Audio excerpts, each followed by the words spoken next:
Alright, welcome back and welcome to the next video in the series. Today's video is going to be assuming that you do have a DSLR camera or a mirrorless camera, something that you can adjust the settings on. Today we're going to go over using the manual settings, using aperture priority, shutter priority, what ISO is and how to use it. So sit back and enjoy.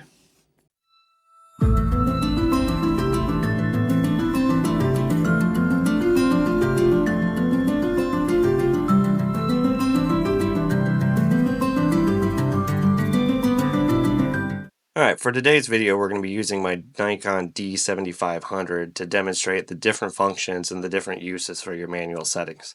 Most cameras that you're going to see are going to have a dial similar to this. A lot of people are set on the auto, and auto is alright if you just want to take little simple pictures of your family and little mementos. But what we're after is going on to your manual settings,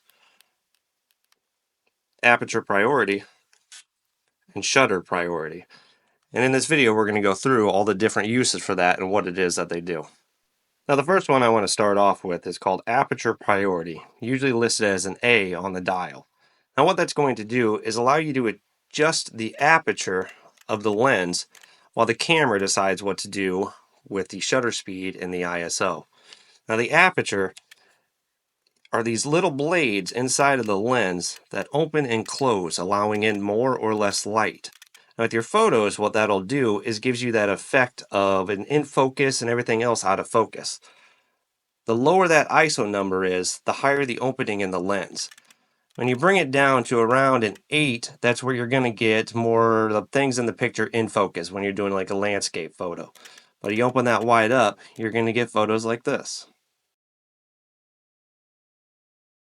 Now on to my next most commonly used setting. That's going to be shutter priority. With this, you're able to control the shutter speed of the camera. Now what the shutter speed is how fast the shutter opens and closes. The lower you have it, the higher your exposure. Like this setting here, the shutter will be open and exposing the sensor for 2 seconds. Those are useful for low light conditions. Now if you're trying to do something like a sports shot where somebody's running, something that's action, you're going to want to turn up that shutter speed so that it's able to snap that shot very quickly.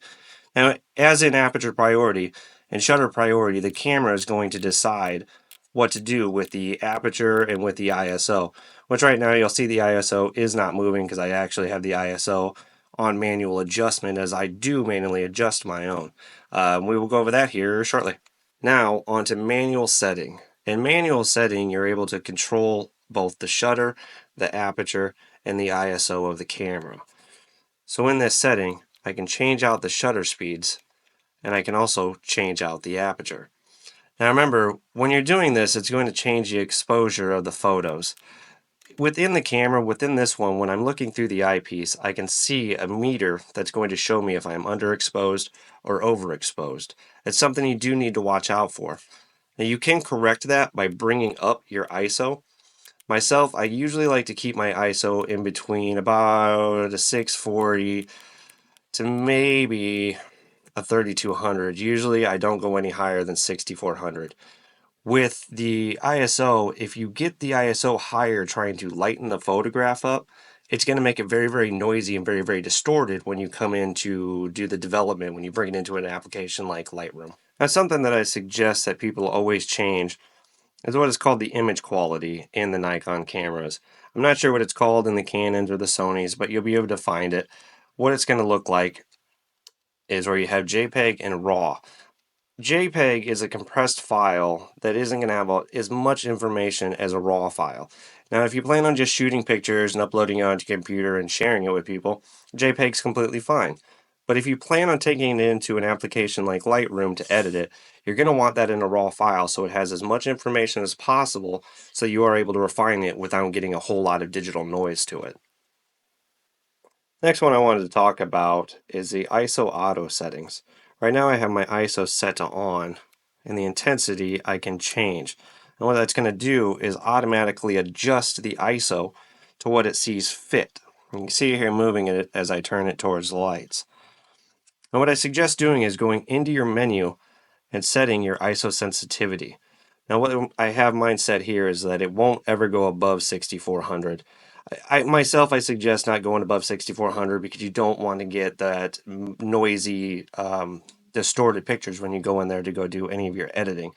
But also with, at least with mine, I'm not sure on a lot of the other cameras, I am able to manually come in and actually adjust what it is that I want my highest ISO to be when it is in auto. But usually I am shooting off of auto so that I can manually adjust where I want my ISO at for the settings.